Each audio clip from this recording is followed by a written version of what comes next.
right, hello wine drinking people. Time for more of what I've had to drink yesterday, and we're always happy to see our friends from Champagne, especially when it's Champagne Lanson. This black label, one of the top selling champagnes in Britain, and this is a champagne house that was established in 1760. Actually, it was established by a member of the Delamont family, and of course, you know what happens. They married someone, of course, in the Lanson last name, and then they took over the property and renamed it Lanson. So this is the fifth oldest, and now it's part of a group that owns Bruno Paillard, Philippe Nat, and you know, these wines are Pinot Noir driven in style, and this is a big producer. I think they're number 8. So they make quite a few bottles, and even though they do own 120 acres, they've got probably 500 under their control, because you got to buy a lot of juice. One of the things you need when you're the 8th largest is you need grapes, and they've got 3 press facilities, something I learned that's very important in Champagne.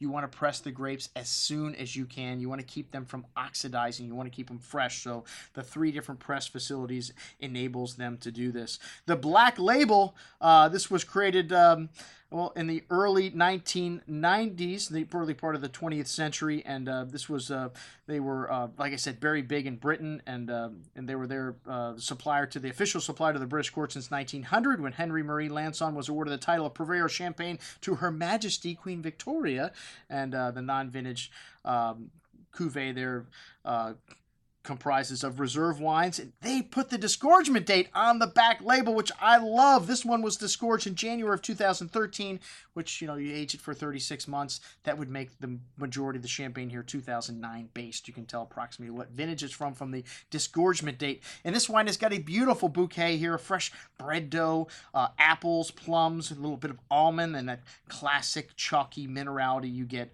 from the limestone soils. Some floral notes here as well. Lovely complexity, nice freshness on the tongue, that tree fruit, notes of candied gingered spice, a smooth and creamy texture. You get that from 36 months on the lees, and some of that seashell kind of briny mineral quality at the end. Excellent juice at $39.75. We got a great price on both of these wines. The Rosé at $57.75.